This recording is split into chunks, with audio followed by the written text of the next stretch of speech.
What's up? How about this? Huh? We made it, huh? Yeah. When did we film the first one? I called you, like a week ago? Yeah, and we were trying to figure out the date. I don't remember. February? February 6th. So you just remembered all along. February 6th. Practice. It's Hello. July 30th? Today? Brother, it's been almost what day is it? half a year. Today is July 30th, 2026. Yay! July 30th. It's been almost half a year. Dang, dude. February, March, April, May, June, July. 20 I did 20 episodes in that span. Jeez. I was cranking them out. Mm-hmm. I was cranking them out. And there was like 2 weeks that I skipped. Yeah. Dang. Can I just say, to start, Go ahead. I want to say Blaze me. you are... Please. You should be so proud of yourself. Thank you. Like, that's awesome. Thank you. Like, I if you go back and watch the first episode, what camera do I even look at? This guy's got 14 That's your cameras. camera. He's got 14 cameras now on set. That's your camera, so whatever you want to... we barely had one camera for the first episode. I had to bring it. We had one camera that you brought, and I didn't buy it from you for another week. Now we've got 3. First episode, I made a deal with Kobe that I would come back on and be the 21st episode once he recorded 19 more after my first episode. Roll the clip. It just rolled. And I was being serious when I was saying, I'm going to hold you accountable. And I said, you're going to lose a friend if you don't do this. Yeah. Because I wanted you to lock in and practice the discipline that I knew you could. Yeah. And you done did it. I'm so proud of you. I'm so proud. It's been so much fun. And I took a month off before I started filming season 2. Which because rightfully I wanted so. to take care of all of this. And I went on vacation, and it was awesome. But I didn't realize how much I needed to film the podcast. Like, I started it as like a little fun thing, but it came to a point to where I was like, oh, I'm unhappy because I'm not filming the podcast. Really? You started to feel that? Yeah. It was like, and I even told you off camera before, last night I got home late. I watched the Odyssey, which we'll talk about in a second. But I got home like at 3 a.m.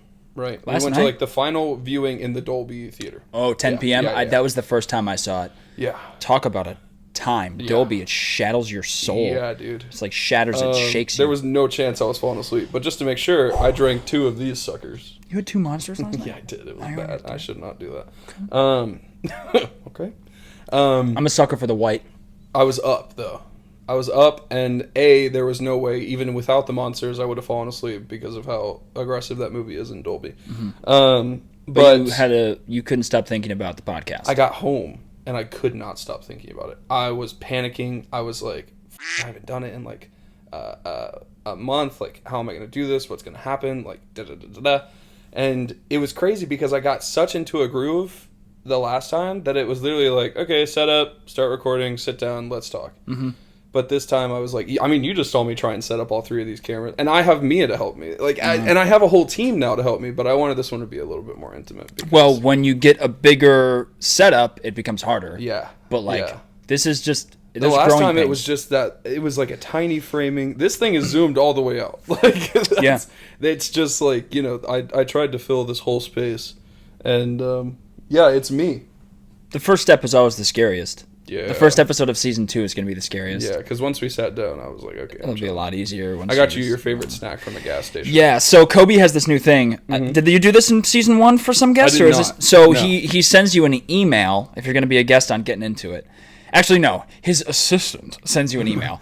Shout out Allison Bile. It asks you what day you can film, and it asks you what your favorite gas station snack is. Yeah. And my favorite gas station snack, I don't even know if people really know this about me, because I rarely get unhealthy snacks from the gas station. Yeah. Usually, I know it's sounds so pompous of me, but it's true. But if I get something to snack on from the gas station, it's Fritos honey barbecue twists. And you said you've never had one. Yeah. You got to try one. I can only reach so far. There you go. They're so good, dude. I like them. Go ahead and chew closer to the microphone. Yeah. Thank you, Mio. How about that for you? And it's good. a Gatorade Zero. Can I burst your bubble a second? Oh, that was better. That was better than mine. It just tastes like a chili cheese Frito to me. Yeah. And I love the chili cheese Fritos. And that's the most disgusting thing about me, truly. Well, it's Frito branded, so it makes sense. Okay. Yeah. That's Dude, probably I just discovered foot powder. This is going to sound gross. Discovered foot powder, and for a while, because of what I do for a living, my feet smelled so bad. They smelled just like that. Like my feet? Or you're saying... They smell like Fritos. Oh. Your feet remember when you walked in and I took a sniff of your feet so I could get... I have PTSD about bad feet. I used to clear out dressing rooms in high school from my bad feet smell, so... Yeah. I was scared... Just discovered foot powder at 22. Shout out Torin. This is going to sound really sus. Go ahead. But I would smell your feet all day long if they smelled like this. And you know what? I believe you.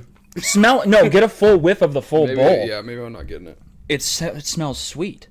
Oh, okay. So my feet don't exactly smell like this. Yeah. They smell kind of like closer to like the classic Frito smell. Okay. Yeah. Which isn't bad either, if I'm being honest. My roommates, oh, your feet smell bad. Oh, your feet smell bad. Oh, your room smells horrible. It's my room. Yeah. I don't know. Get out of my room. Yeah. Hey, what are you doing in my room? Yeah. Mom!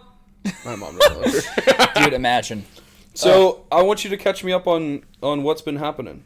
You have a beautiful new girlfriend. Yeah. Yes. Crazy, Remind right? me of her name. It starts with a G. There's a G in there. Yeah. She's so sweet. She's named after a former president. She was so extremely nice to me. Ronald Reagan. Oh, her name's Reagan. That's Reagan, right. Yes. Yeah. It happened very naturally. So, I was... Because I didn't know. Yeah, I kind of, didn't really tell anybody. Yeah, and then y'all did that just because I really wanted to keep it private and, well, and for you, privacy is, yeah. It's a cool thing that you're unlocking that part. Yeah, well... Yeah, I'm private about this thing. Yeah. Okay. I'm gonna... You've inspired me. Okay. I'm gonna start vlogging again. It's coming back. Really? Mm-hmm. Dude. So the first video that I want to put out Can I is show this you Tuesday. something really quick? It's gonna be a promo Tuesday? for this. It's gonna be a promo for this. Because I want people to come and watch this episode so they can catch up on what you've been doing, what I've been doing, dude. And then they'll know that we're gonna make YouTube videos every Tuesday. Thanks, dude. But yeah, I did. She's camera shy too, so I'm like, oh gosh, we're going on a Disney cruise next week. Oh, that's awesome. To where are you doing the Alaska one or the? Alaska. Yeah, we're catching a big flight. The $50,000 one. You're doing that one. We're doing Wish Monday through Friday. Mm-hmm. Castaway Cay Tuesday. Wednesday is Lookout Cay at Lighthouse Point. Thursday is a day at sea, and then Friday we get back. You're literally going to Hawaii in 48 hours. 48 hours. That's huge. Everyone's going on vacation. And yours was on June 28th. It's still on his phone screen. Yeah. I'm just here. Yeah, it's main time before everyone goes back to school, everyone goes on vacation. Yeah. Uh-huh. Yeah. About me, this is Bailee's podcast. No, it's okay. Anywho, no, I can't wait to have the full team here, and I'll be like, hey, what? Yeah. No, I want guests to have family and friends come over too, for their podcast. I would love to have my sister. My sister's here. So yeah. Cool. It would be a Mario. You're a liar. You're a liar. You're a cheat. You said you wanted to show me something from the vlog, I have compiled a sizzle reel of our friendship. Sizzle reel. A sizzle reel. You're familiar with a sizzle reel? No. Highlight reel. Oh, okay. I don't know. In sports link. The kids are using the word sizzle these days? The film buffs, if you're familiar with their game. Film buffs? I don't know. I consider myself... I also just needed something to use my iPad for. Wait, I consider myself a cinephile. Isn't that a thing? Or is that derogatory? I think it's different. Okay. Yeah. Okay, you ready? Mm-hmm. Is this going to make me cry? Probably. Do you cry easily? To introduce Hold on. Oh, he accidentally deleted it. I didn't. I never made it. I want to introduce you to my roommate. His name is Kobe. What's up? And it's actually spelled like Kobe Bryant, which is so dope. He's in my phone as Kobe Bryant. We're gonna have a grand old time. There is a very good chance that my apartment is going to be chaos. Hey, buddy. Goofy doesn't Do you want to go check my... Are you high? Why are you... What do you mean? Stop trying to leave. Finally got it. Yeah, how about... No, close the door! Oh my god! I'll freeze and play a little music over it. Oh, if God had granted me a son, how soon they fly. That you woke it up, set the camera up, pressed record, and then got back in bed. We're real here. Okay. All right, ladies and gentlemen, you heard it here first. We're real. Here the whole time. You can see that I'm the one that needs Hollywood. Can't you see? We've entered the Falcon. A real piece of junk. See that? It's not a code. It does the job, okay? Like, I'm bored and I have a lightsaber, so let's go beat these up. I'm putting the dishes away. I'm just like, what's up? My favorite edit ever is the one where you do Jesus. That was almost in it. And then Wait, I put an edit of Jesus next to you doing the same exact thing. When I take the black robe off, I look like Jesus. Jesus! Standing in the middle of Galaxy's Edge in Hollywood Studios. Man, I just dude. wanted to remind you of That's our crazy. beautiful friendship. The beginning. Dude, I was making that and I watched it and I was like, dang, you forget about things. Mm-hmm. Like, I forget that, like... I don't go back and watch my YouTube videos, and I really should. I don't go back and watch the podcast episodes. Yeah. I tried to rewatch episode 1 of this one. Do it in like a year. I couldn't. If you go back in like a year, it's fun because it really feels like a time capsule at that point. Mm-hmm. Once you get to like the 3 or 4 years old, that's when it's like, holy crap, I completely forgot that happened. Yeah. Like, the best part about the vlog and this is it's genuinely just a time capsule to look back on and be like, holy crap, look at how much I've like grown up. Look at what my sister used to look like. Look at what my younger brother used to look like. Like, I started vlogging when my brother was like 10, 12. Like, he was really young. He's 21 now. Yeah. Like, I was drinking beers with him on a golf course a couple months ago. So it's like, it's wild to think. From chocolate milk to beer. Wild. Yes. What a guy. He still prefers chocolate milk. Okay. Well, there you go. Anywho, yeah. Wild. So much stuff has happened, though. Yeah. So how long have you been on this vlogging hiatus?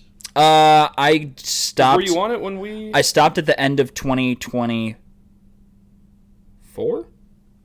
Yes, because that... Yeah. I didn't vlog for all of 2025. I put a couple out here and there, but I haven't held myself to a strict schedule like you have with this. Yeah. And I think there's something to be said about holding yourself to a strict schedule with discipline to, like, get content. Like, it can be... You post podcasts on Friday, right? Every Friday. Like, say it's Wednesday, and you're like, I don't have a podcast for this week.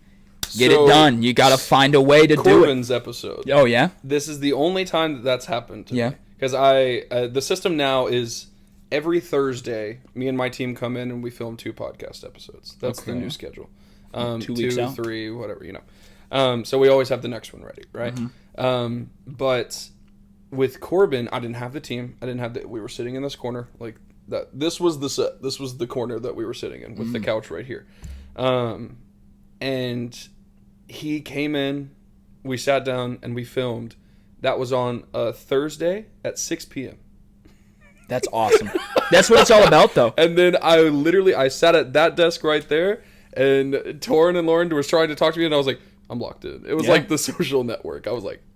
And then when you hit that post button and it goes live on all things, there's no better feeling now. It literally, I schedule post everything. I did not schedule post that. I think it came out at 12:01 a.m. Yeah. And it was done. So that's awesome. It's a lot. And I'm finding it very difficult. The negative side, I don't know if I'd call it a negative, but its growth is, with season 1, I did everything myself. I was produced myself, audio, sound, lights, the social media, everything. Now I've done what I said I wanted to do, and I've just hired all my friends to help me with it. Which is pretty cool. You know? Like, that's pretty cool. I've just hired all my... Like, they've signed contracts. Like, it's like this whole thing, and I get the opportunity to... a couple of them I pay every episode. A couple of them, they were perfectly fine with, like, hey, whenever I come over and we're working on something, buy my food. I was like, perfect. You're hired. Like, it's this beautiful thing that I now get to build into, like, this community, and they get to come here and, like, help me do it and make art with me, and it's really cool. But it's also, I'm a big control freak. Yeah, I get it. And so now, like, having to, like, I trust Mia with, like, all those social media accounts. And, like, I'm like, baby, make it work, you know? Make it happen. Do you have an editor yet? I do. So you have someone that's going to edit? Yes. So I noticed... I have a podcast editor, and then she'll work with Mia to form, like, social media clips and stuff. The biggest thing, the toughest part about having a team, I think if I had a theoretical team, would be not having my fingerprints all over the editing. Because, like, they'll like throw the editing back to you, and you'll be like, I like this, but I don't like this. And, like, it takes a little bit for the editor to find the groove and the style that you like. Yeah. And, like, over the years, like, the more you do something, what is it? The rule of 10,000 hours or something like that? if you do something for 10,000 hours, you become an expert at it. Okay. And I think I've probably logged 10,000 hours of editing at this point. Oh God, I guess. Welcome to Getting Into It. Did you not do an intro? We are now in the top 1% of podcasts in the world. Because this is episode 21. Dang. Yeah. That's crazy. Wait, did we just start recording? Or No. No, we've been recording. We got, what, 15 minutes on the clock? Yeah, almost 16 minutes. That's crazy. No, I forgot that I was, that's what this episode is. Yeah. Well, that's why I said I'm so proud of you, because you did it. Jeez, 20, dude. 21. Yeah. Well, you're not there yet, because in this moment you haven't edited it and still, posted it. Yeah. God forbid the power goes out. I'll text you when... We're pulling out the phone and we're doing voicemail on our chest. Anywho, editing is the real peach. Yeah. And I hated it at first, but now it's like my new favorite thing, because you can smack it out once you get real good at it. It's different for... I don't know how to edit a podcast. So see, and the thing is, I used to have to cut so much stuff out of the podcast because I wasn't trained on how to... I had all these ideas of like, I don't want to talk about where I work. I don't want to talk about these certain things. My editor and team are going to be cutting out curse words in the new season. I like it. Things like that. But it was like, I hated editing the podcast, but the thing that I hated even more was editing that hour-long, sometimes 2-hour-long video that I just edited, mm-hmm. cutting it, putting it into the 9:16 aspect ratio, making it, like, putting subtitles on it, sometimes putting graphics into it, putting it on Instagram, putting it on YouTube, putting it on... I hated that part. Mm-hmm. I would be fine to edit the episodes. Now that there's 3 cameras, if this system works for me, there's no way in hell I'm editing this podcast. It's going to be a real peach. It's so much. Yeah. And I'm very lucky to have people that will do it now. Yeah. But it was a lot. I mean, towards the end, I'm glad we didn't make a disciplined thing for the social media clips, because towards the end I was making 1 post per episode. I don't blame you. That's the hard part. Really, like, it's tedious. It's tedious work. That's a good word to describe it. Yeah. It's very tedious. I got a full-time job. Yeah. You know? Don't we all? Yeah. I feel like, I hope we do. Hopefully. Yeah. Oh, you're single? Economy? Get a job. Get a job. Yeah. Now you're in love with your work. I guess so. That's the American dream, buddy. I guess so. Speaking of which, can we talk about something that we're in love with right now? Yeah. The Odyssey. The Odyssey. I am in love with that movie. I want to thank you for that segue. Isn't Go ahead. Good? Continue. You get good at these things. You can keep it going, yeah. Anywho, Matt Damon, Anne Hathaway, the girl that plays Cersei, 3 Oscar nominations right there. Cersei. It's the witch. I'm bad with Greek. The witch. Oh, really? I thought she did it unbelievable. I think she did too. Yeah. That was Lauren's favorite scene in that movie. I think she's going to get... So, Christopher Nolan said that 2 times in his career have the crew and like the people filming a scene, only 2 times have they ever applauded an actor's work on set. Wow. The first was Heath Ledger's Joker. Yeah. The second was the chick that played Cersei in The Odyssey. I think she's really good. Brilliant. Terrifying. The 2 biggest... I was talking to Torrin about this in the car on the way home. 2 biggest standout performances for me, Anne Hathaway... John Leguizamo, I think is how you say his name. Can you pull up his name? Pull it up. Is that the guy that plays the first mate to Odysseus? Yes. Yeah. He is annoying, and I hate him in every movie. And I find his acting to be repetitive and boring. What else has he been in? In the Odyssey, he was amazing. I was like, what did you find him annoying in? John Bernthal.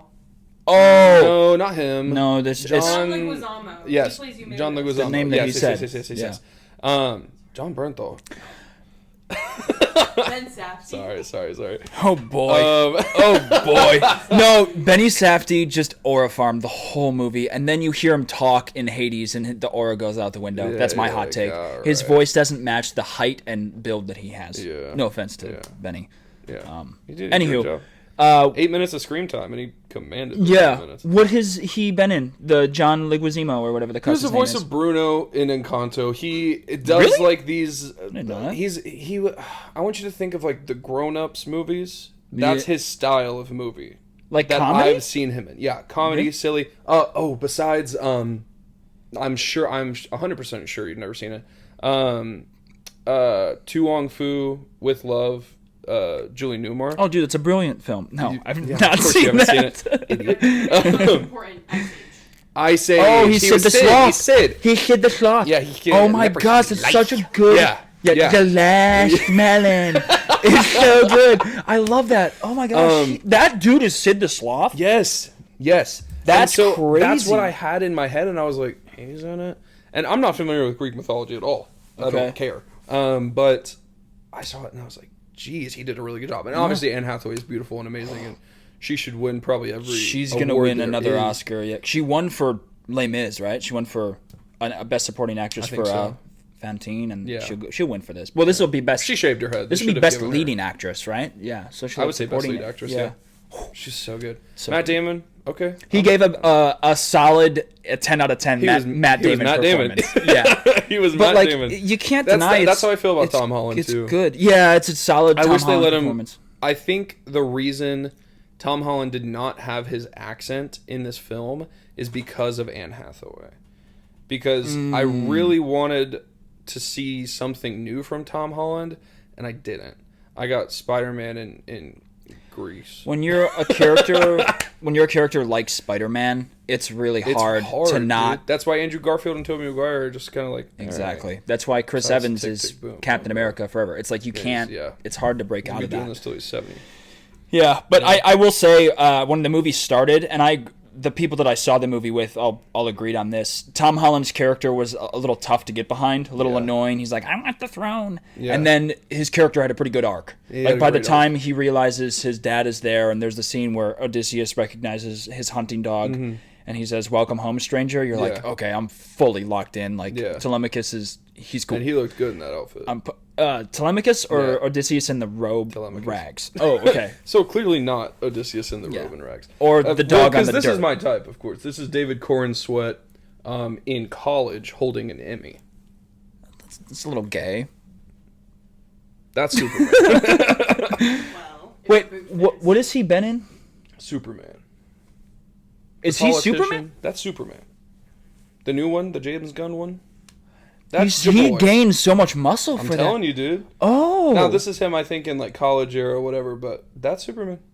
No kidding. Twink Superman. I love that. That's Have you seen a behind-the-scenes clip of him in the on set with James Gunn talking where James Gunn goes, like, talks to him one-on-one when the camera isn't rolling, and he says, this is, like, the motivation for what you're saying right now. It's a whole behind-the-scenes clip. Like, oh, that makes sense. Yes, and then he's like, let's roll. Yeah, let's go. Yeah. And then he kills it. Yeah, and I think it was the take they used. He's very, very talented. Superman was like, I want to say his breakout role because he was in a little Netflix show called The Politician.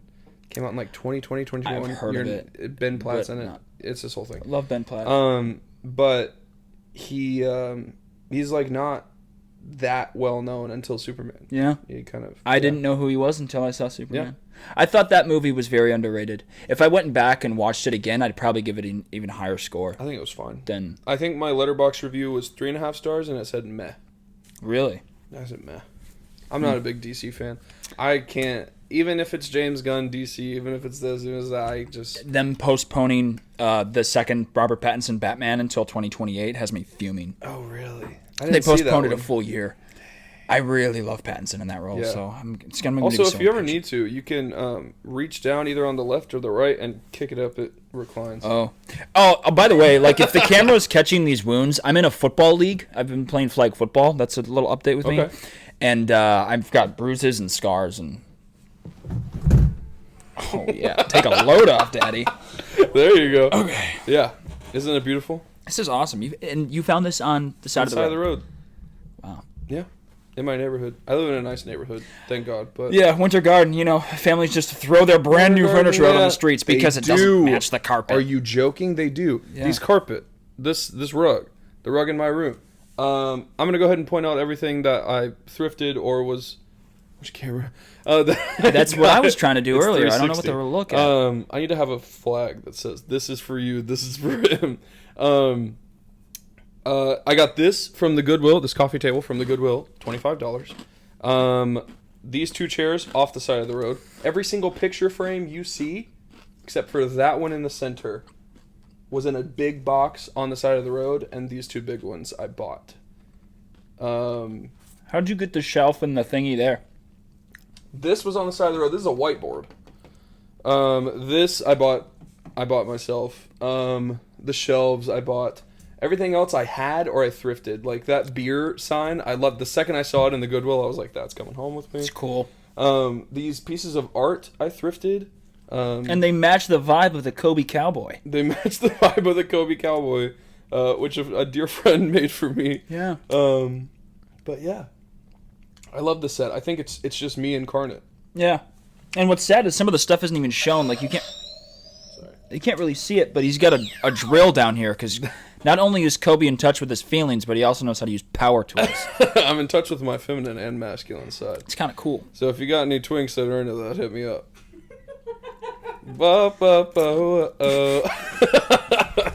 Ba-da-ba-ba-ba. I'm loving it. I'm trying to love you. Anyways. It's beautiful. Yeah. What, I guess, what's new? What's new in my life?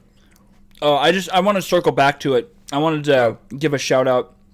We skipped over her very fast, but girlfriend's Reagan. Yes, And Reagan. She has truly changed my life. Like, Really? it's been the biggest Tell me how. blessing of the Tell me what. past year. Tell me your favorite thing about Reagan.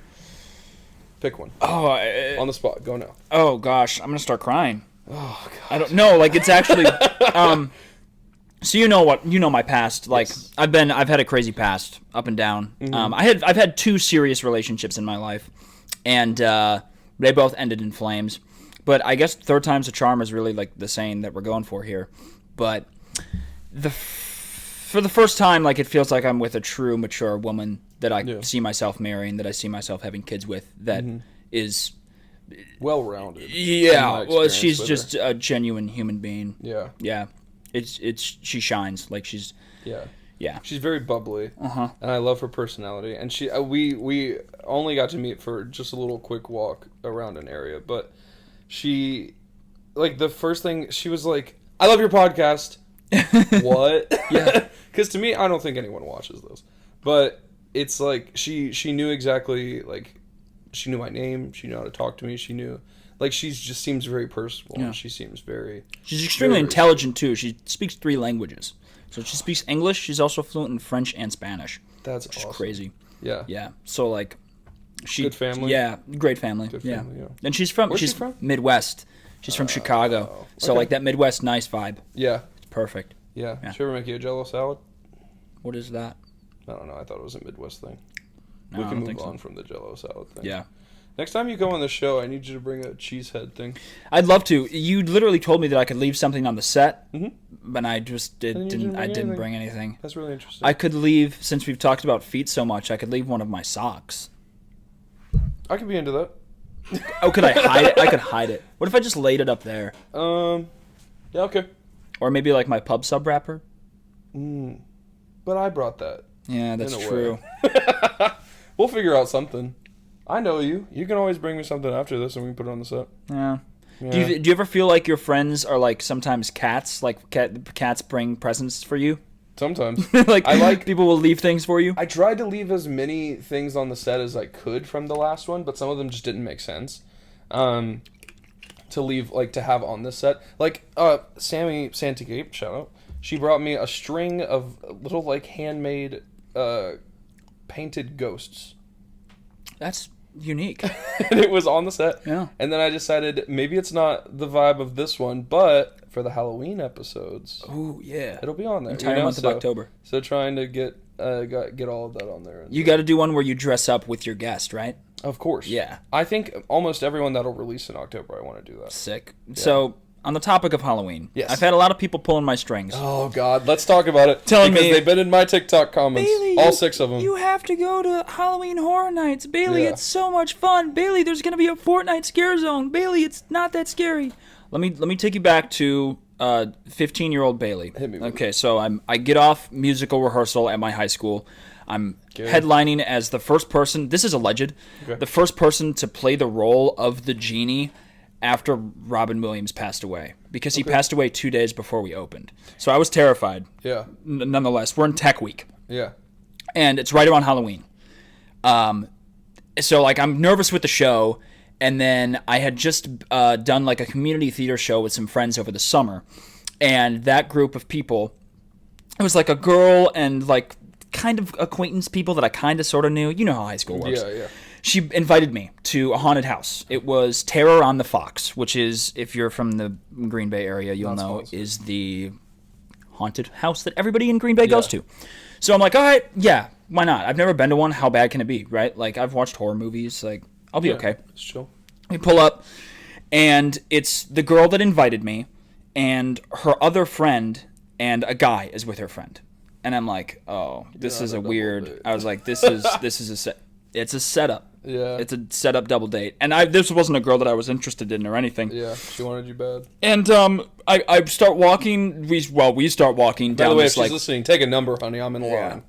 Go ahead. We start walking. Take a number, honey. We go down this path. It's through the woods towards the big haunted house, right? It's like a big abandoned building. Actually, no, that's not even the worst part. You hop on a train, because this is at a train museum in in Green Bay. We hopped on a train to get to the path through the woods.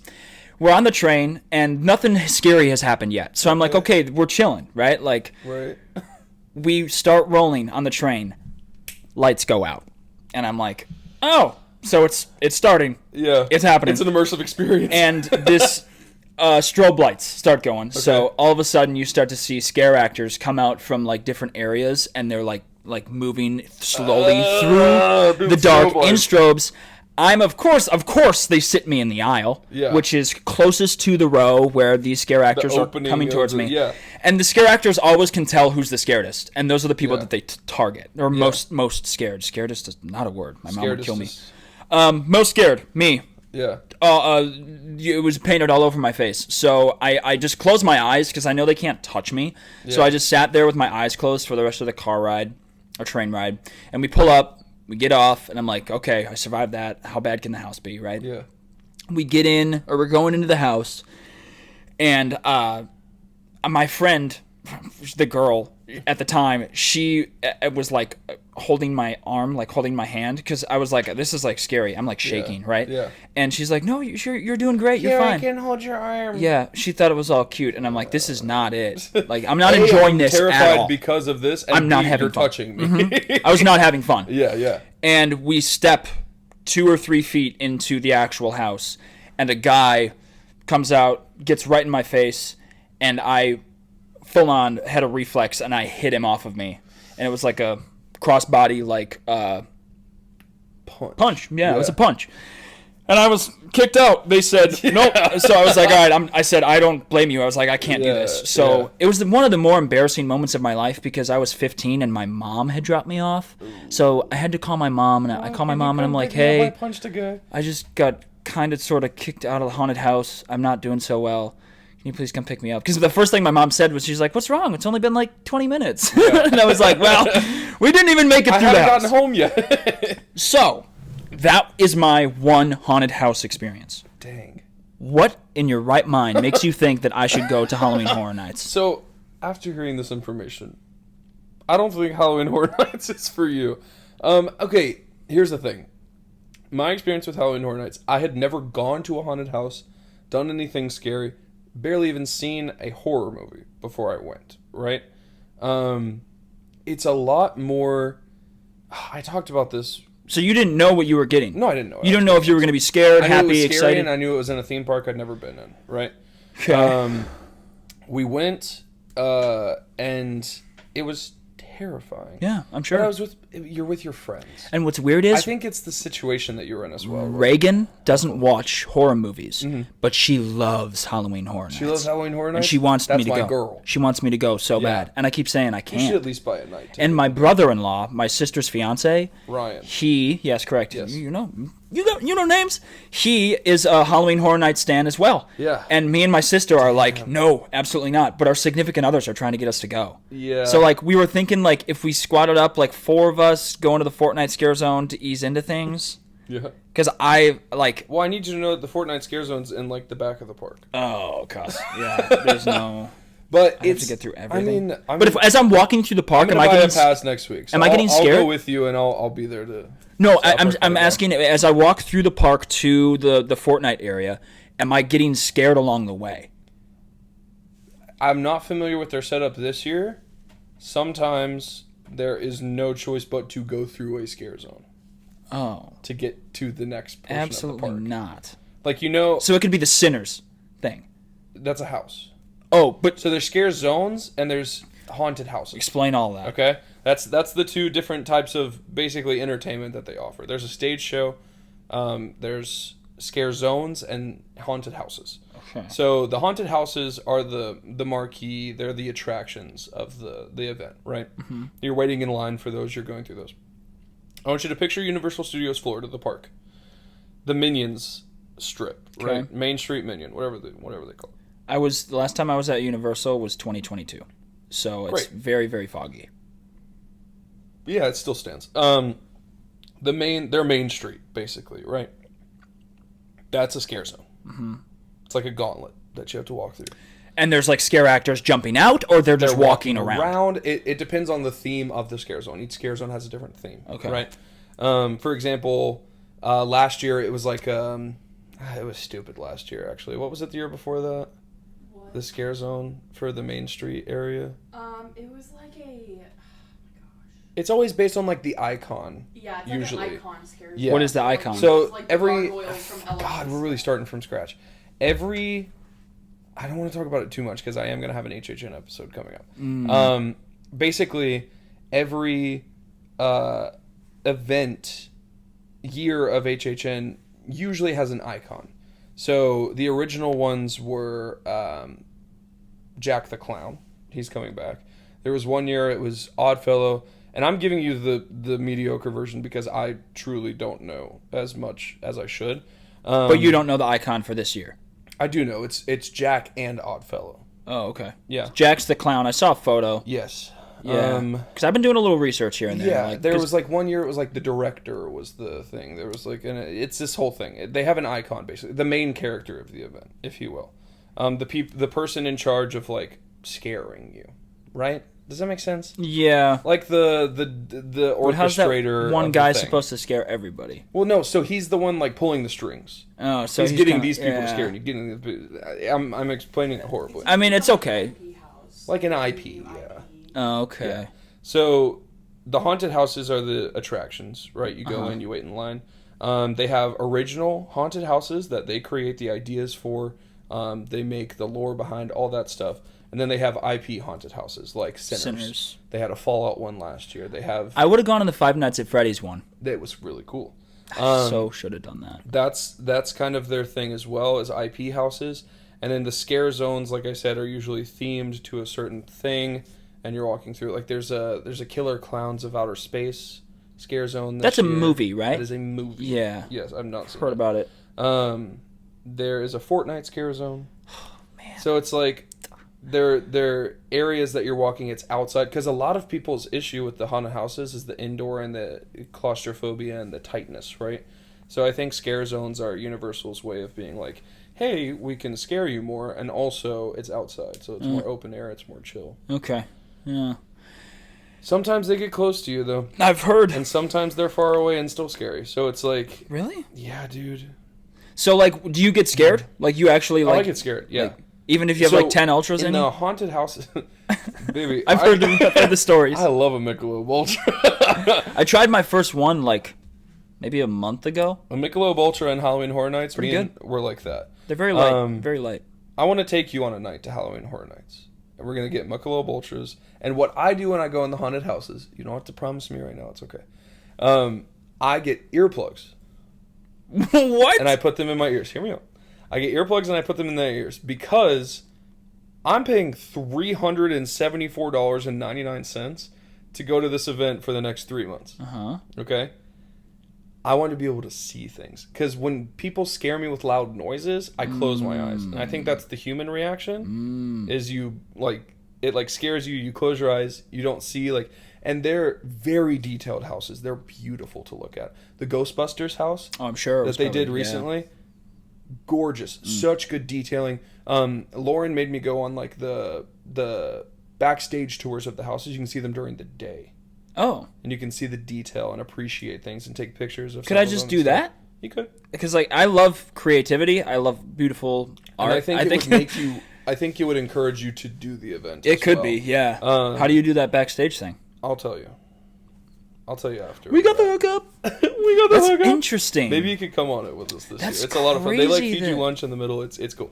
But you get to hear the story behind all of them, and a lot of stuff like that. Last year there was a WWE house that I think you would have loved.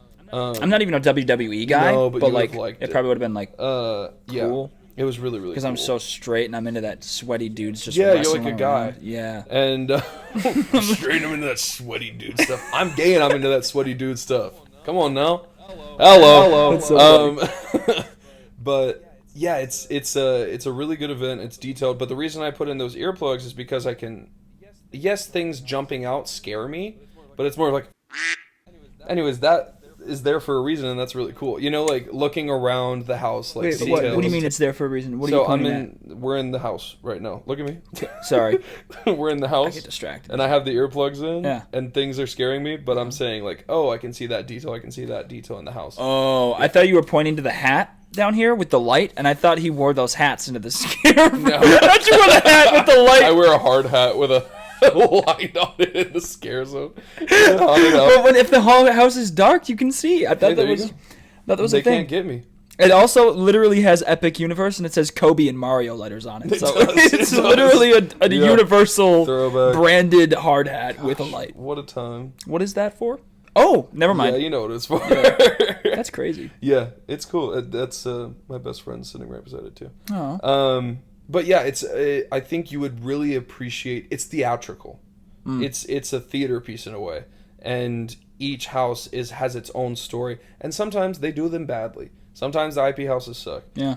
Sometimes their original houses are bad too, but sometimes they get the IP just right, and they tell the story in a way like you've never experienced, and it really is beautiful. And sometimes their original houses, I hate to hand it to them, but sometimes Universal knows what they're doing. Creative, yeah. And they really hit the nail on the head, because you have to think they're a movie company, Yeah. right? Well, it so makes building sense. sets is That's easy what they for do. them. Yeah. Has there ever been a Jaws house? I know that's think really so. hard to do because there's literally one scary thing in that movie, and it's a shark, and It's we're a walking shark. through a house. Yeah. So we need a shark on legs, I mean, shark on the legs, or we need to put people They in like puppets. water. They like What puppets. if we put people in water? Yeah, you drown them. You know it's scary, drowning. Well, I always said like my biggest fear: sharks, snakes, heights. Heights when Interesting. Heights here? heights when I'm well, heights are up here, but you see what I did there. So sharks are number one. My favorite movie of all time is Jaws. Okay. Because sharks are my number one fear. I watched that movie when I was way too young. And when's the last time you watched Jaws? A while ago. You've seen it, I'm sure. 2020. It holds up today. It's Yeah. beautiful filmmaking from Yeah. Spielberg. Beautiful acting. Did you see Disclosure Day? I did. I liked Disclosure. It was decent. I liked it more than the people that I went with. Everyone I know that watched it hated it besides me and my best friend. Yeah. And now you. Yeah. Well, I'm so sorry to cut you off. no, it's okay. Jaws. Keep going. Sharks, snakes, and heights. That were my three. But I was saying, like, I always wanted to say, I've talked a big talk, and I always thought if I go shark diving, like in a cage, or free diving with like sharks that won't bite me, like Yeah. nice sharks, it would help me overcome my biggest fear. Yeah. Apparently, Can I take those three and rank them for myself? yeah, go for it. Heights, sharks, snakes. Really? Yeah. Okay. First of all, I'm scared. I'm terrified of heights unless I'm secured. I was gonna Like preface roller with heights. coasters, if I'm locked in, I was I'm gonna shot. preface. I can go on any roller coaster. I can go on Yeah. Velocicoaster. I can go on Hulk. It doesn't sure. matter like heights if I'm moving. Yeah. If I'm at the top of the Empire State Building and I'm standing and I'm there? looking down, ooh, I'd rather I die. shiver. My full body collapses. Yeah, it's yes. horrible. Snakes, I can pick up a snake. Really? Yeah, I'm not worried about it. I grew up in South Carolina though, so it's like, you know. I was running the other day, and Yep. there was a snake in the middle of the sidewalk. I posted a video of it on my Instagram story. I don't know if you saw it. But yeah, it was like... But what happened was I was running. I was near the end of my run, coming back to my apartment Are you leaving? complex. Bye, I love you. I forgot my name tag at home and they pulled me to train, so. Bye bye. Bye, Bailee. It was Bisu nice meeting you. bisu. Have a pleasurable Bye. day. Can't Have wait fun to at work. your guys' episode. Oh, I'll miss you it so was much. nice to meet you. Love you guys. Love you. Bye. She said she loves me. Everyone loves you, dude. Thanks, man. You're Bailee I love freaking you Harper. too. Bailee Bradenton Harper. I don't want to get too big for my britches. Sorry, should I bleep your middle name? No, you don't have to. Okay. My YouTube name is literally Bailee B. Harper. Yeah, but I said Bradenton. Yeah, people don't know the B. Now you do.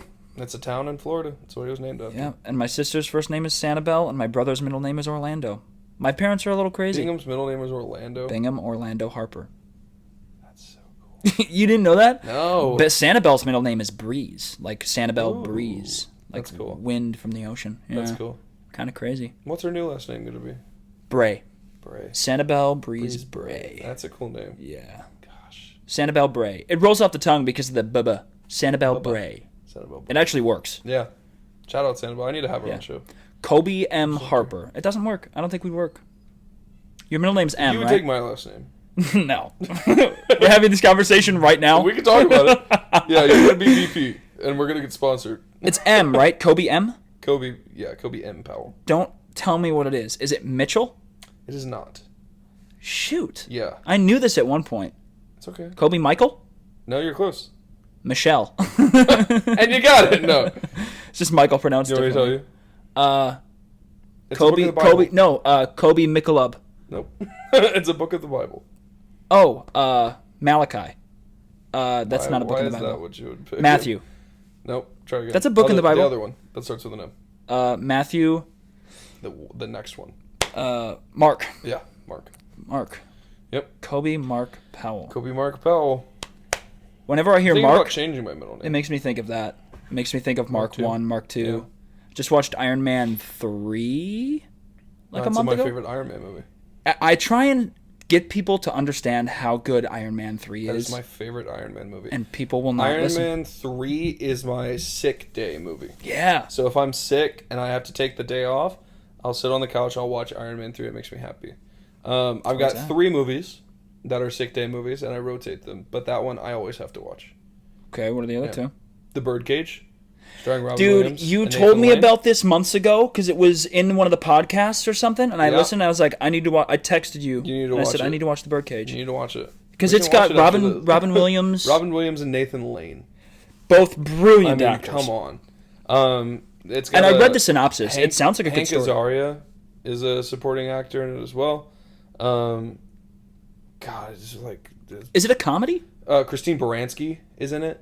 It is a comedy, yes. Yeah. Okay. Yeah. It's very, very fun. Do you want me to give the... Do you? No, I read this and I don't remember. I just know the premise of like the basic story. God, we could it's totally so watch good. it after this. We should watch it after this, yeah. It's only 4:34, but I need to start cooking dinner for the next guests that are coming over, so... Wait, you have guests that are filming later tonight? Episode 2? Dude, this is awesome. Yeah. You got a schedule. You got Yeah. a set. Who are, out of curiosity, you can cut this. Who are the guests? Unless you don't care. if Emily people and know. Katie Forday. It's episode 2 of season 2, so I want to have 2 people on at the same time. Oh, I love it. So it's going to be really cool. They're a lovely, lovely, lovely couple that I know, and they're just some of the funniest people that you've ever met. Can I just say, like, I think it was so funny hearing some of the people that I once knew and worked with come on here. Yeah. Like Corbin. Isn't it cool? I love Corbin. I love Corbin. Paul? Did you Yes. get to watch Paul's episode? I did listen to it, That is yes. probably the episode that I'm the most proud of. Yeah. No offense to everyone that's come on my podcast, but that episode, getting his story out there, and that was, God, 1/16 of the man that Paul is. Mm-hmm. Like, you truly could not encapture it. He is a beautiful soul. He's a pleasure, and I love him so much. I think it's really, really important to hear, no offense to Paul when I say this, to hear all stories from older people. Yeah. Because, like, they've lived. Yeah. Like, and they have so many lessons. Yeah. It's so cool to hear he's his take on life. And when you say older, it's like, I can't imagine outliving Paul. He's just timeless. Yeah. And he's like, he's got this sense of assurance about every decision he makes.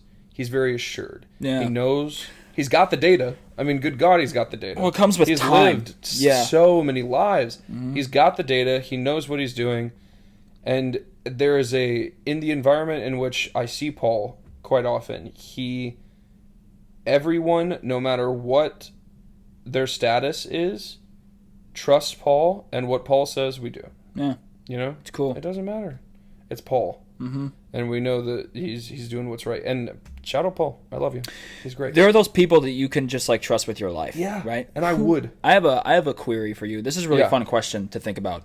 You are kidnapped, taken to a deserted island in the middle of nowhere, locked in some sort of jail cell, under like super high intense security prison on an island, isolated in a foreign country. Okay. And you can make one phone call.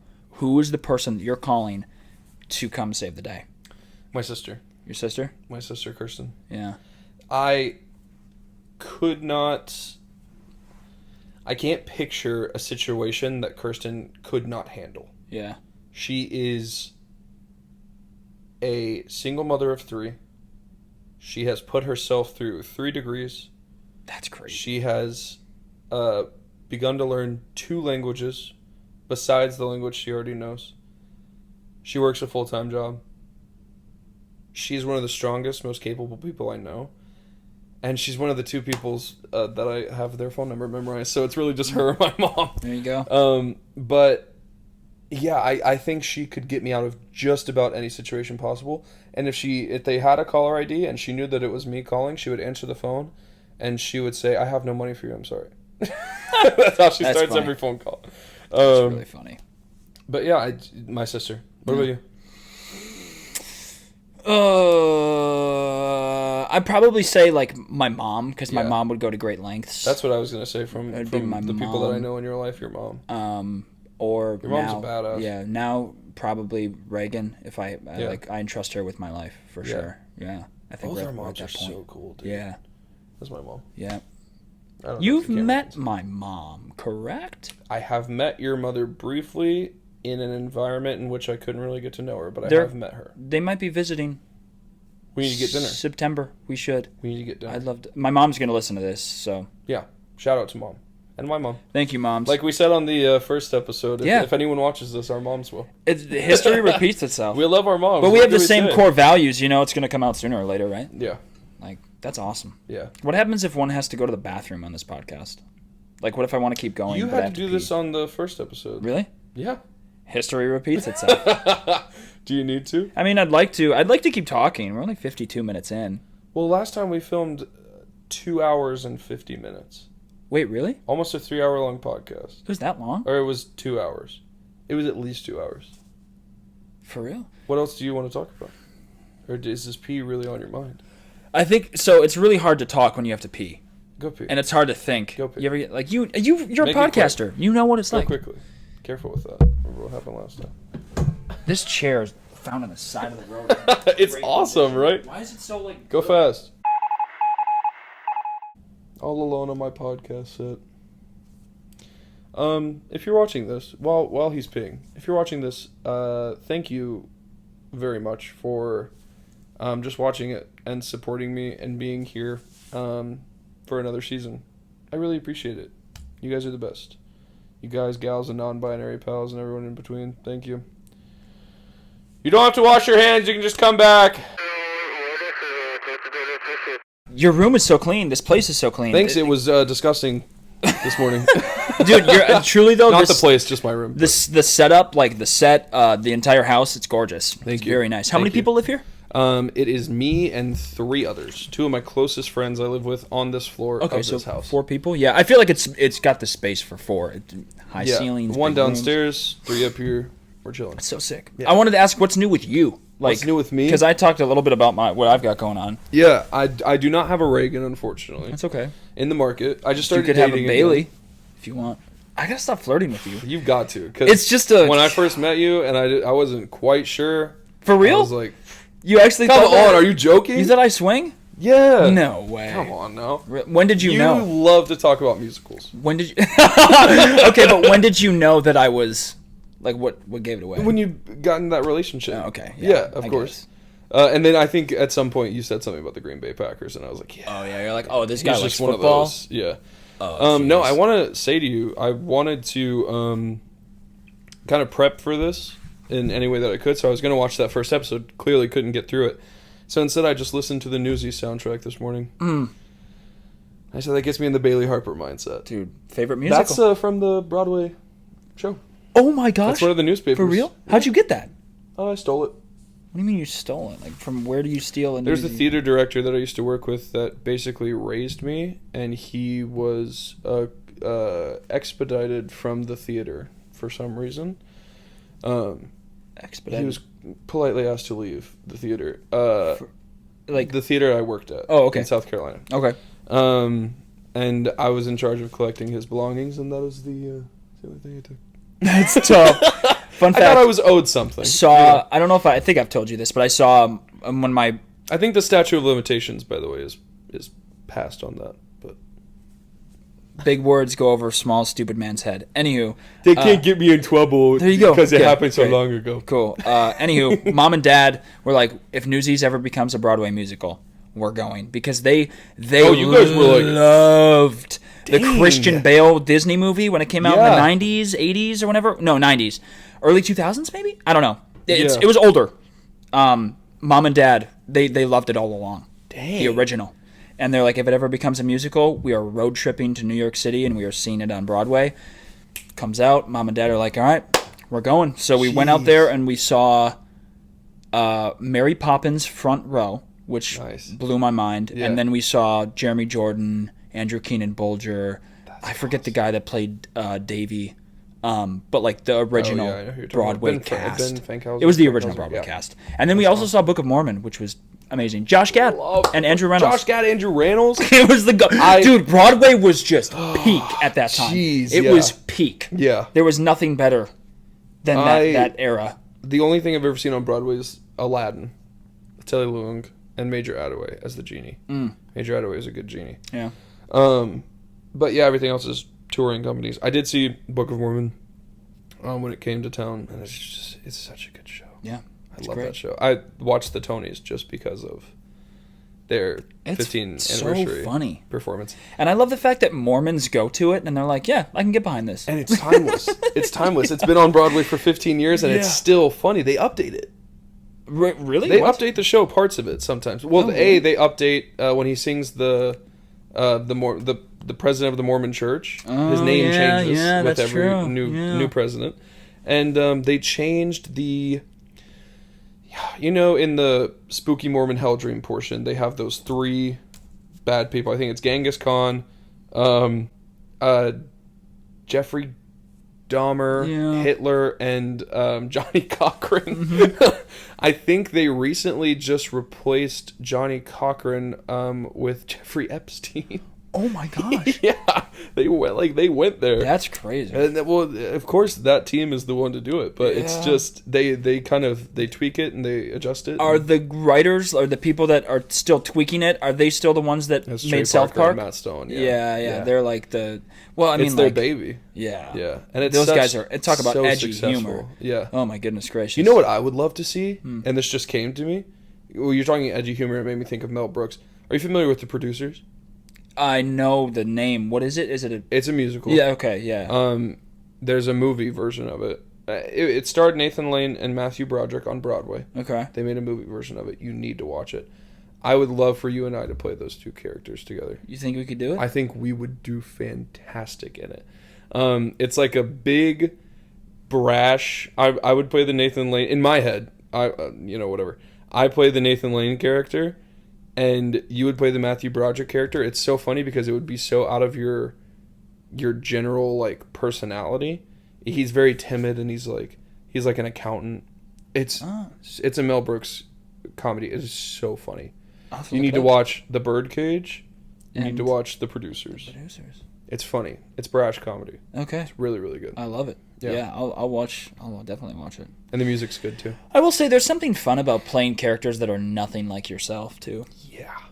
When I played Miss Trunchbull, it was so crazy, dude. It was so wild. Weird.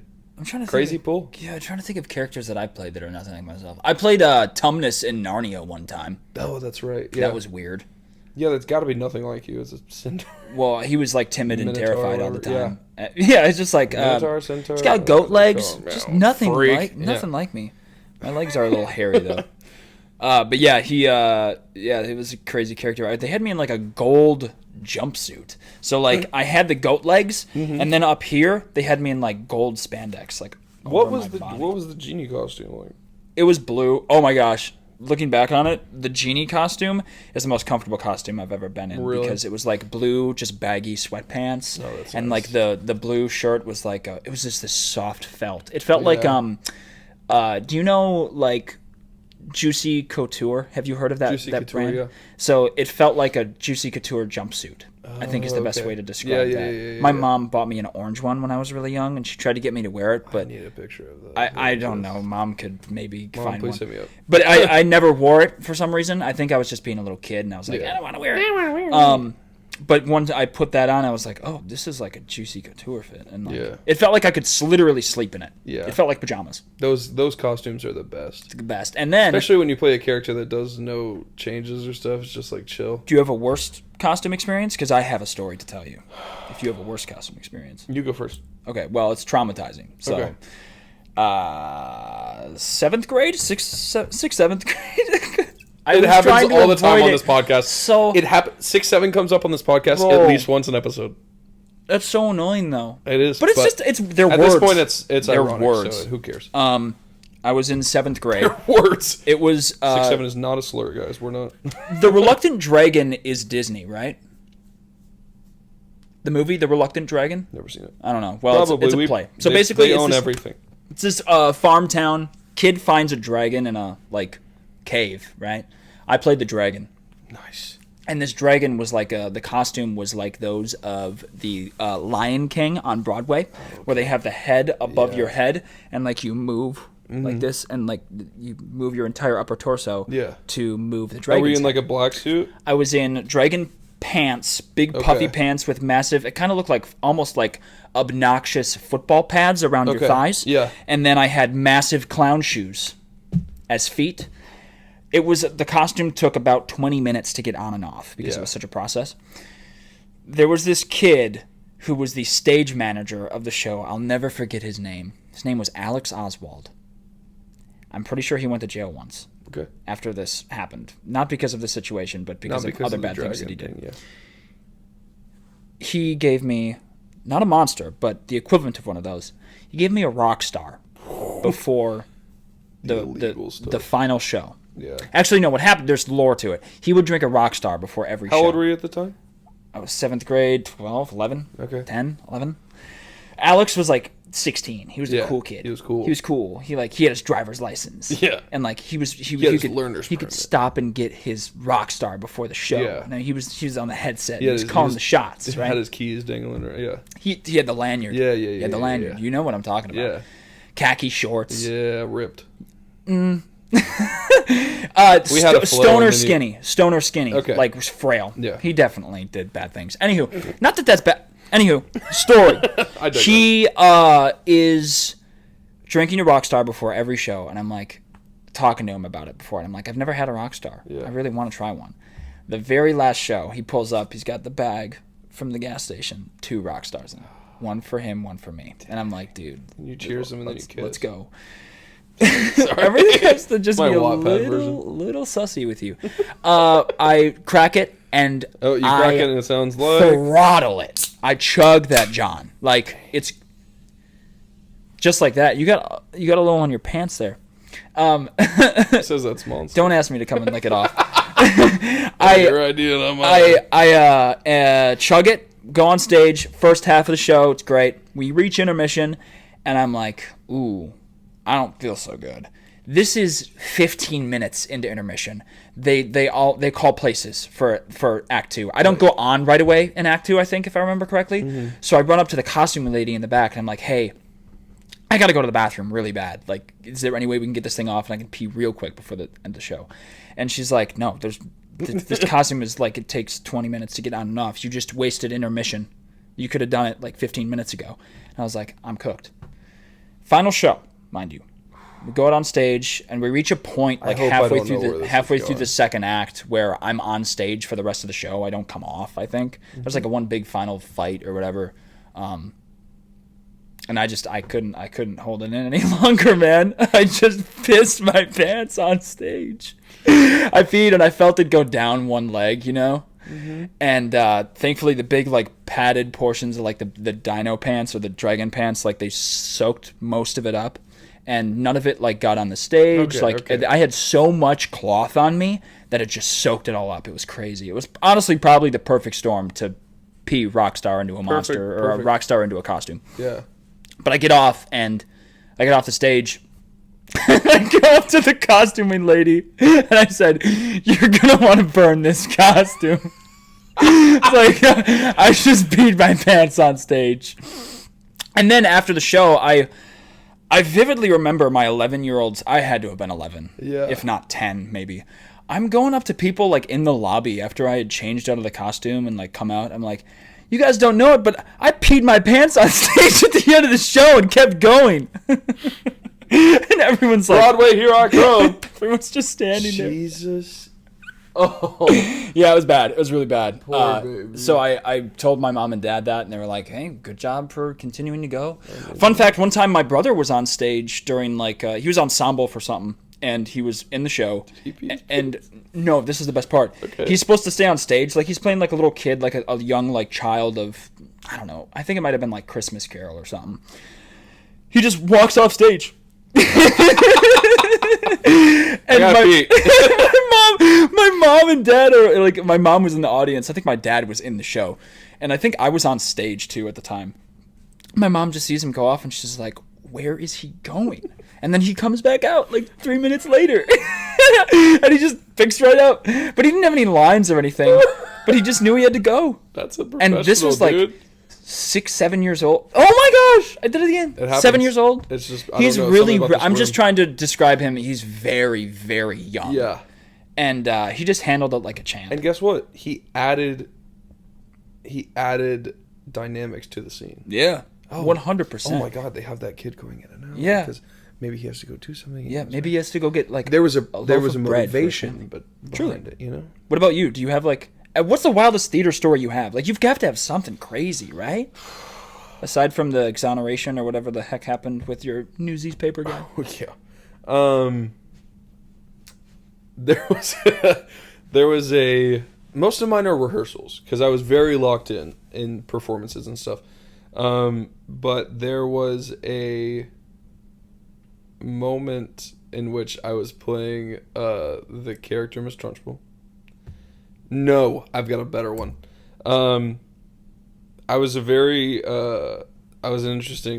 interesting senior in high school, right? Interesting? I was interesting. My last show before I moved here was Something Rotten. It's a great show. Yep. I played guy in the dress, Robin. Love that role. Good role. And I decided that I wanted to... This isn't more embarrassing, it's just like my funniest.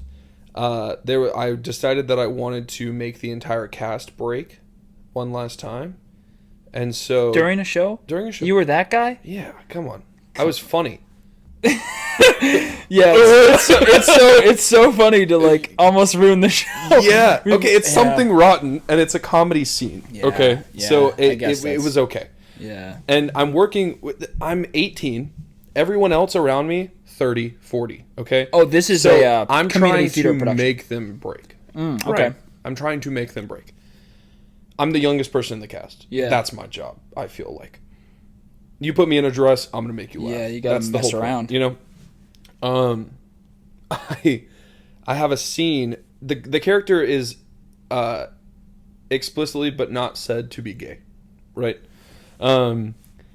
I was in the closet at the time. So anytime I was on stage doing that in front of all those people, I really played into it because I was like, I can be gay here. This is okay. It's okay. You know?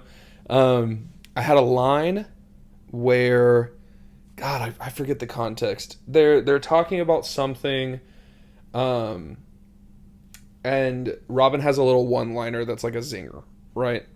It's like, don't mind if I do, or something like that. I had the word daddy onto the end of it. I'm talking to the pilgrim, super, like, pastor. Yeah. Right? The one that's very like, all this is ridiculous. Y'all need to be sent to hell. Like, this is horrible. I call him daddy. Entire audience loses it. I have a video. I'll put it in here and I'll show you after. As is music, which I have heard emanating from this Den of iniquity. Den of iniquity? What makes you say that? Hello, Danny.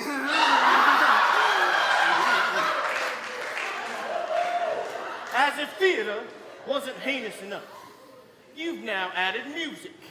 Cool. The actor playing the two brothers, they both turn upstage, cover their faces. Yeah. Everyone in the troupe turns upstage. It's like SNL.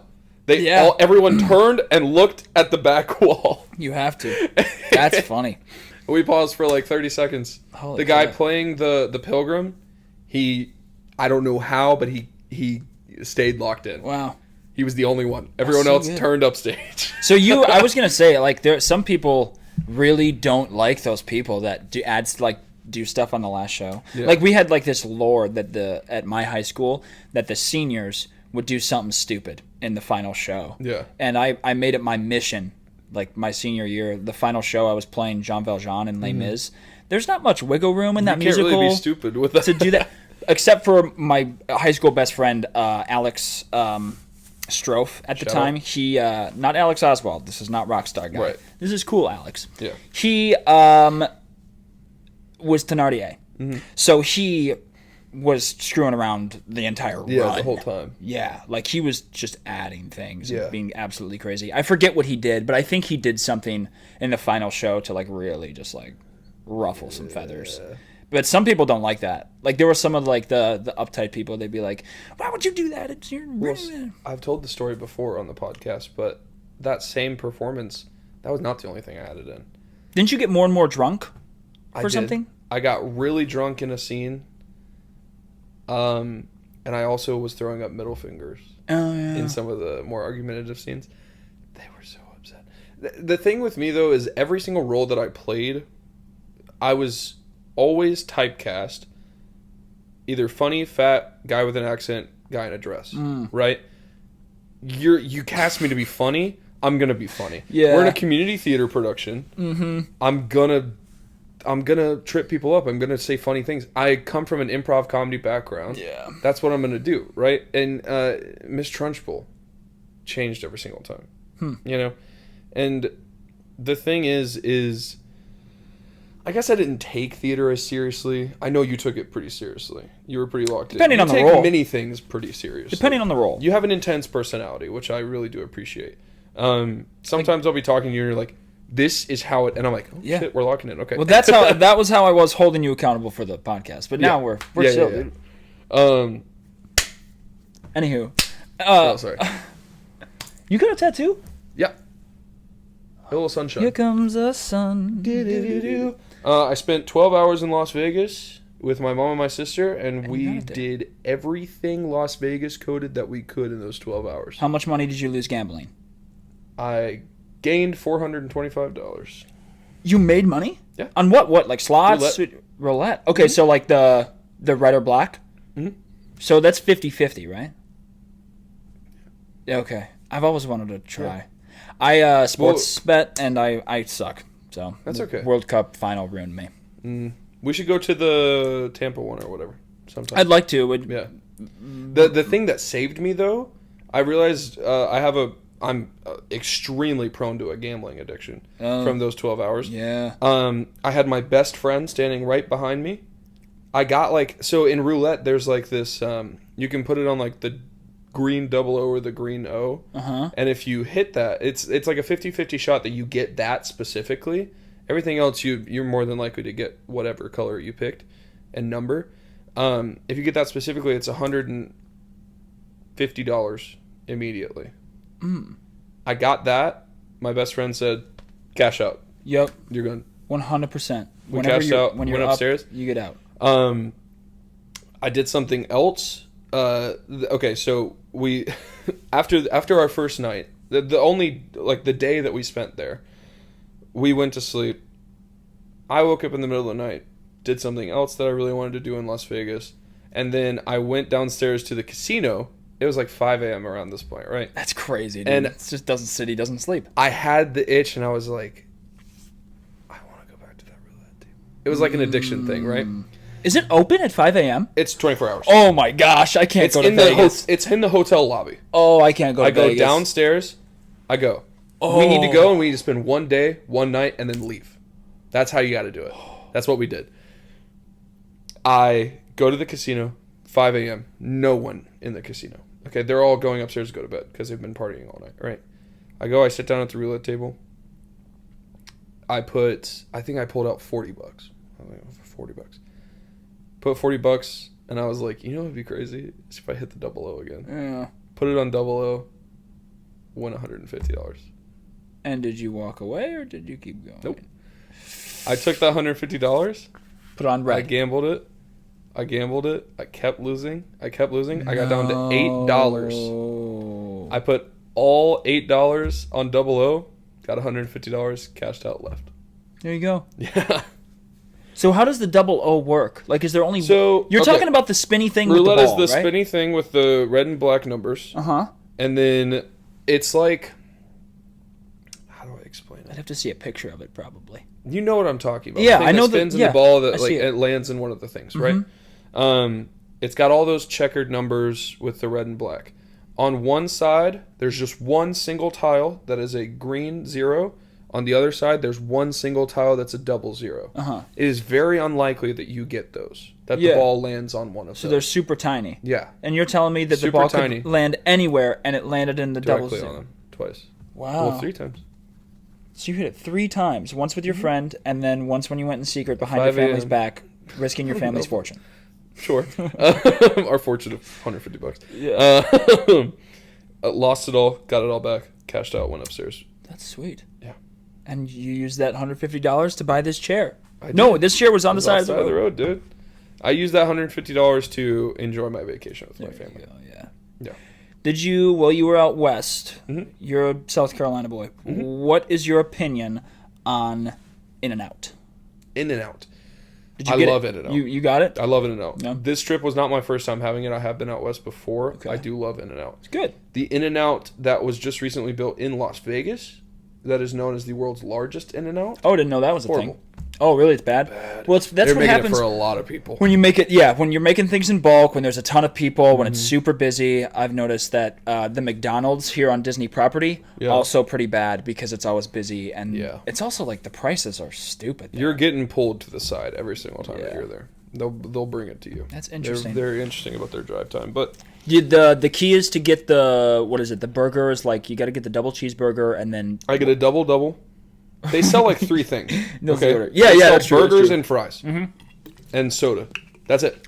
their burgers are great, fries are not good. Their fries are not good. That's the thing. I don't like the fries, but that's why when I get the fries, I get a double, right? Everything on it. Slap it all on there. Yeah. Whatever. I get the fries, I get them animal style. What is that? That's where they put the special sauce from the burger, cheese, and I believe bacon bits. Okay, on so top. that really flares it up. It makes them quite palatable. I think the first time I got In-N-Out, I got them animal style. Yeah. Yeah, you can get the burgers on like a lettuce bun too. It's like Five Guys basically. Yeah. It's Five Is Guys. it as expensive as Five Guys? It is not. I do quite enjoy Five Guys though. Yeah. Five Guys is good. You just got to take out a loan to eat there. Yeah, I like Five Guys the restaurant. I like. Well, you guys were out there. Did you go to Disneyland? You went We to did land, go to right? Disneyland. I Okay. love Disneyland. We got to something. God, this trip inspired a lot of this set for me. I love the process of movie making. Yeah. As a kid, we came to MGM Studios all the time. I would ride the Great Movie Ride and the Backlot Tour over and over, and I would spend the whole day on those 2 rides. Right? Amazing. At the time, that was really all MGM had. Yeah. We rode those rides over and over again. I love the process of movie making. Really kind of forgot, as you do, the things that you love and readjusted my dreams and stuff. Moved down here for this thing. And when we went back, I was like, oh, Universal Studios has a backlot tour? Let's do that. Me and Lauren went to that. And then her and I went on the Warner Brothers backlot tour. And I saw these different sets and I got to walk around. I got to see that Abbott Elementary set. Like, it was so incredible. And then me and my mom and my sister and my best friend went back a couple months ago. And we did the Universal Backlot Tour 3 times.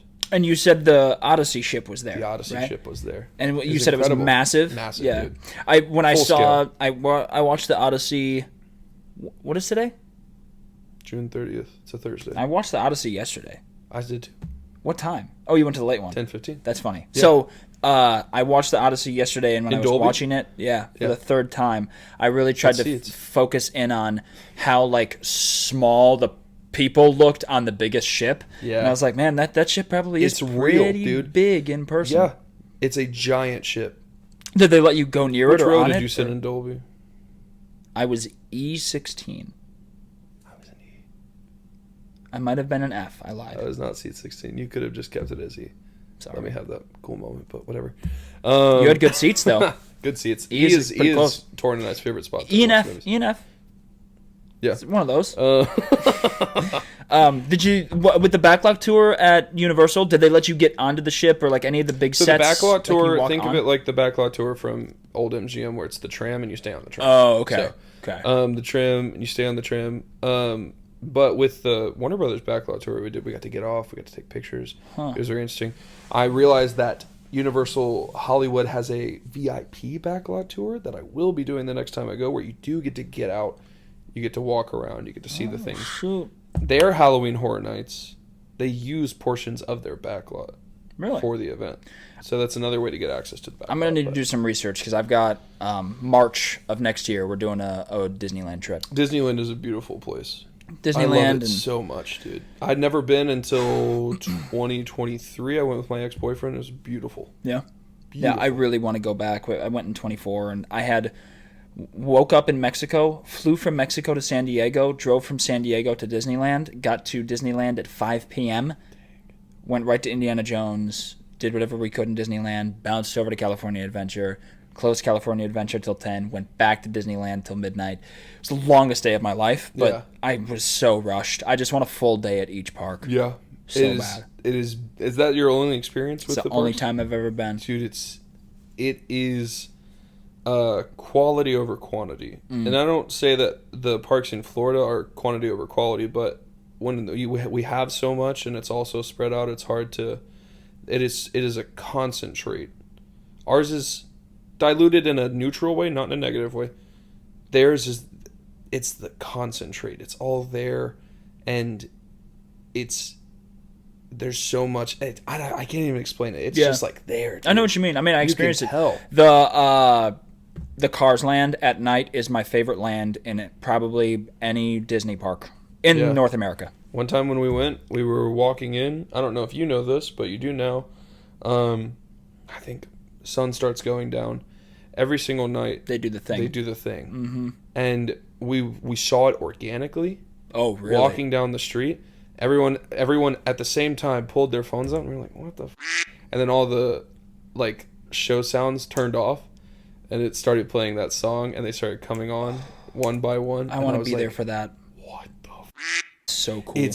It was euphoric, dude. Mm-hmm. Like, it's awesome. But my most recent trip to California, we got to do so many. We did the Santa Monica Pier. We drove past it. We did the Pacific Coast Highway. We drove from Vegas to California to Anaheim. So where did you fly? Like, what was the? We flew into Las Vegas. Mm-hmm. And then we got a rental car, drove through the Mojave Desert. Ooh, that's Route 66, crazy. dude. It was awesome. Oh, dude. Beautiful. And then we got to Anaheim, and it's only about 3 hours drive through the desert. Yeah, it's not bad. We got to Anaheim, and we drove around like Sunset Boulevard, Hollywood Boulevard, things like that. We went to the Griffith Observatory when we first got there. La La Land, also another beautiful film. They fixed his hand. in the Yes, poster. they did. It's Reagan's favorite movie. I do want to go see that. It's the 10th anniversary. I want to go see that. We have tickets. Congrats. Also, they're doing a live orchestra Oh, are they? showing in Tampa in February? You got tickets yet? January? February? January? I'm about to buy some. I might buy one with you. Well, Nope. I'll be there. it's her birthday in January, don't too. care. So Don't care. I've got the site I'll buy saved. 2 tickets. We'll have one person sitting in between us. Hopefully by then I'll have someone to take with me. That's fine. How about that? Okay. Yeah. Works for me. As long as you can get to Tampa. I really need you to push this out because I want a boyfriend. I don't know how many. How do you feel about relationships? How do I feel about them? And this is, Reagan, we're not talking about you. I do love you. Just when you are getting into a relationship or looking to get into a relationship, right? And I know that your first instinct is probably to say that you don't look to get into relationships, but what do you look for in a person? What advice would you give me as someone who wants to find someone to pour love into? That's really difficult because for me, the perspective that I approached my relationship with Reagan specifically, I didn't know it at the time, but she's a good homegrown Christian girl. And she's a rare commodity. Yeah. You don't find people that are like that these days. Yeah. A lot of people are polluted by the world. So, like for me, I've made a lot of mistakes in the past, and I think that I went through all my trials and tribulations for You've had a rough life. Not really, no. My sister to meet her fiance. Yeah. Because if it weren't for my past relationship, Ryan and Belle would not be getting married. And I wouldn't be with the girl that I'm with today. Yeah. So like, I think that I realized my standards were, it needs to be a girl that is a Christian, because that's my faith. That's what I strongly believe in. And I need to understand that she's going to love Christ and God first, because that's how she's going to learn how to love me. And I think that I hadn't found someone that was strong and mature and truly selfless until I met Reagan. So from my experience, but it's from my experience with you, I can agree with this too. But it's tough for you because, like, not that it's any different, I guess, because a relationship is a relationship. It's like you're looking for a guy. I am looking for a guy. I don't know. And to say that it's a hot commodity in your dating pool is true, I'm sure. To say it's a hot commodity in my dating pool is almost ironic. Like, it is truly... I've come to a point with my faith. We stopped going to organized religion church. When was I? I was like 12, 13, right? We stopped going to church. Didn't stop loving Christ. We stopped going to church. Yeah. Because it was just toxic, and Southern Baptists, there's this whole thing with them.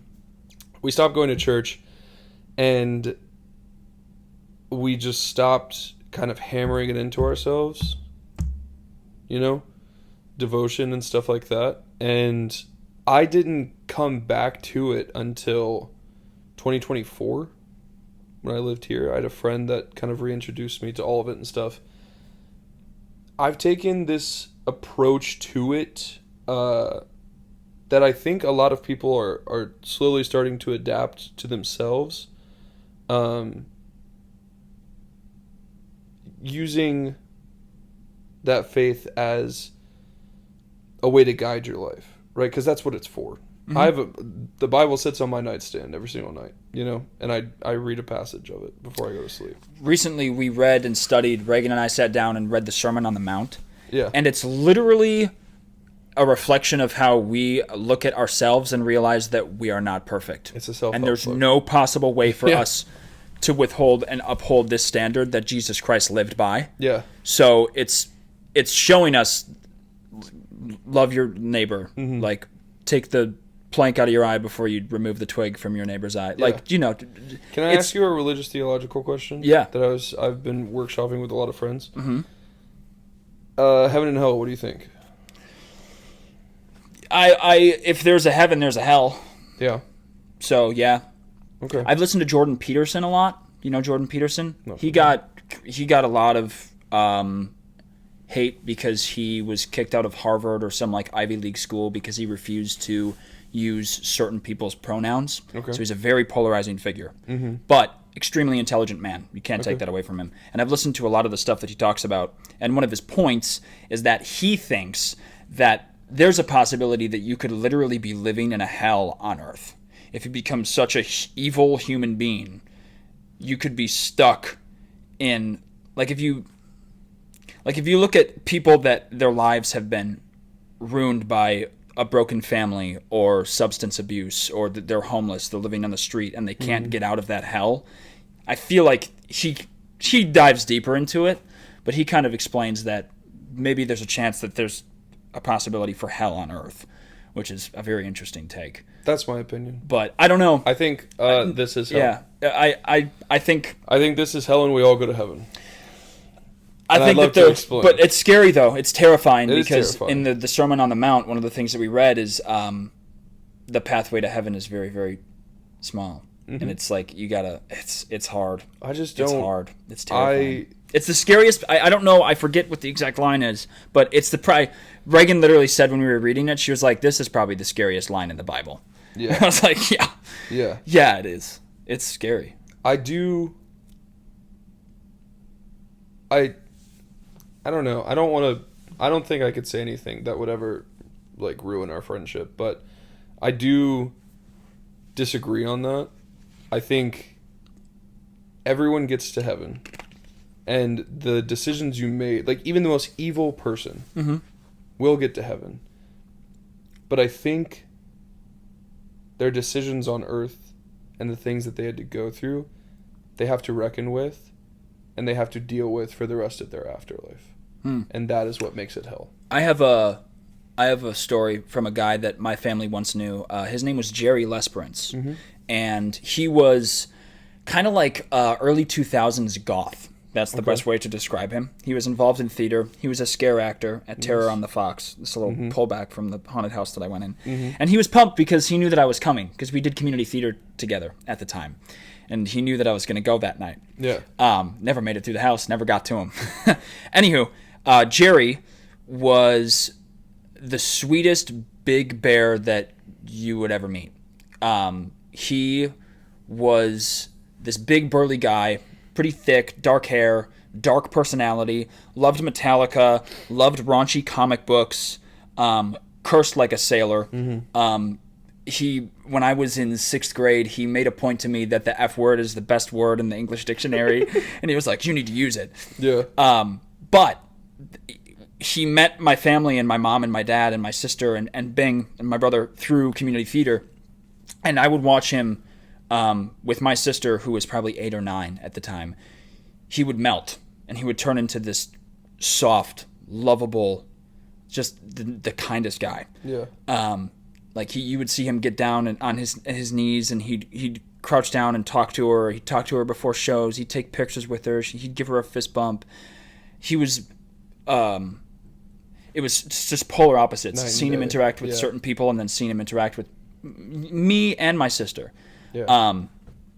And I remember vividly, he had a conversation with another one of my good friends who actually just visited me in Florida. Her name is Rebecca Padlock, and she is married and has kids now. But at the time, she was in a show with Jerry and myself. It was a community theater show called 1,000 Clowns, and I was the only kid in it. I was very young, sixth grade. Yeah. And 6th or 7th grade. Yeah, and they had this conversation about religion, and Jerry's like, "So what happens?" Like, he's like, "If I do all this stuff, like, he's like, if I sin in my life and I'm doing all these things, what happens if on my deathbed I'm dying, I repent and I give it up to God, and like I say, Lord Jesus Christ, you are my Savior. I repent of the things that I did my entire life, and he's like, I hope you accept, or I accept you as my Lord and Savior, and I want to be greeted into your kingdom as he dies, right?"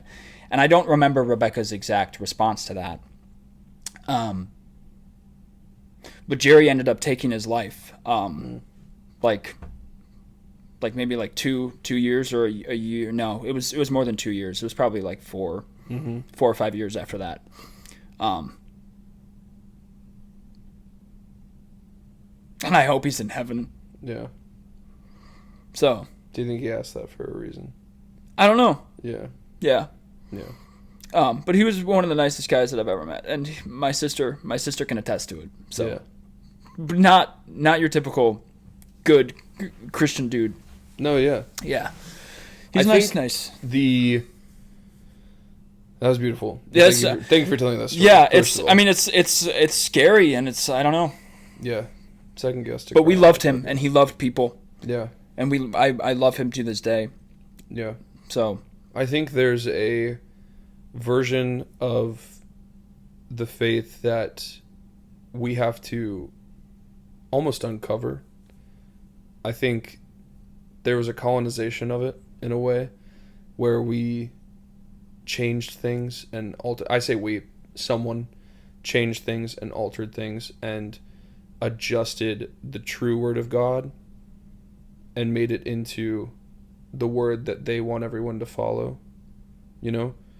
And I think it polarized a lot of, as someone who it did polarize, it polarizes a lot of people. Yeah. The one thing that I will always love about my mom, the one thing that she preached every single time I'd step out of the car when I was going to high school, or she'd say it to my brother and sister when she dropped him off at school, is she'd say, be a light.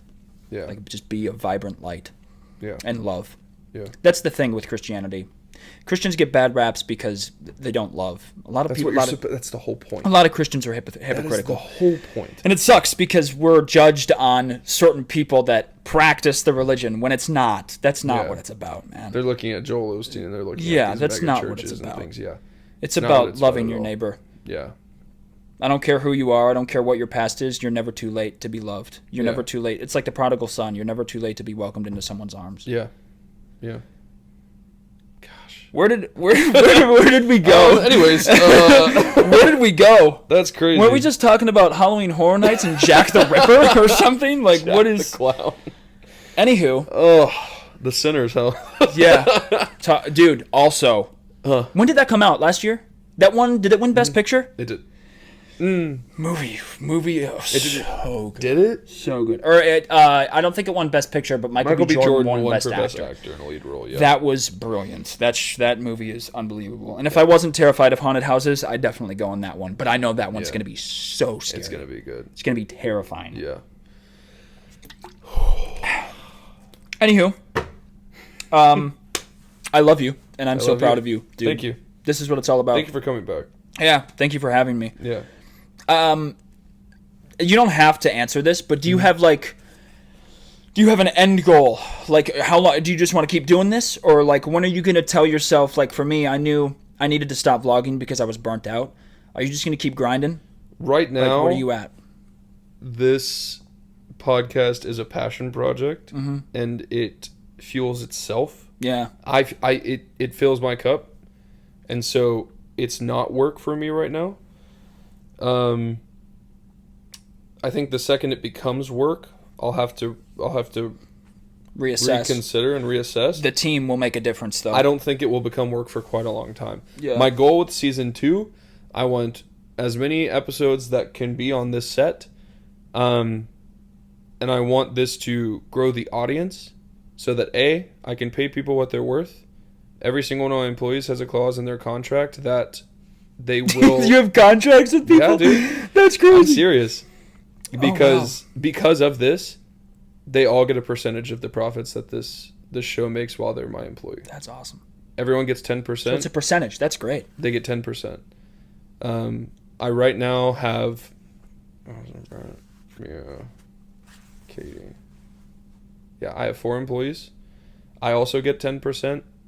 And then the remaining 50% goes back to the podcast. Goes in. I love it. That's the only reason for the contract. Yeah. I want them to have a piece of the pie. For sure.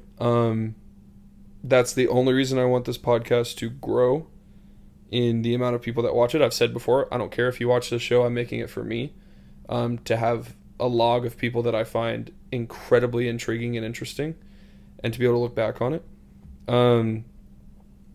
But I really want people to watch it. And season 3, I'm saying it right now, season 2, episode 2, or season 2, episode 1. My goal for season 3, I want to keep the set because right now I love this set. It's awesome.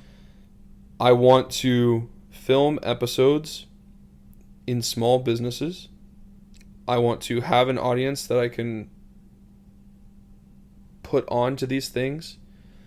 If I have a guest who has an idea in mind, like if I want to set up shop in a cafe a couple hours before they open, we have like a pastry from them or like coffee. We try it, we talk about it, and we have this conversation just like normal.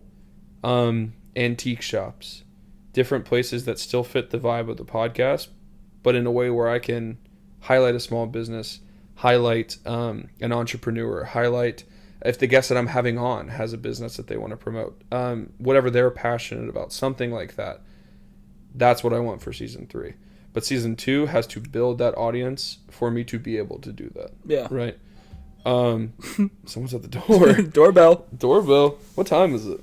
It's 5:26. Oh my god. Okay. We need to wrap this up. That's episode 2 at the door. That's hilarious. I love you very much. That's my goal with season 3. I love you too, buddy. And thank you so much for watching. We're gonna snap. 3, 2. Like Thanos? Yeah, we gotta get out of my frontal lobe. We don't have time. 3, 2, 1.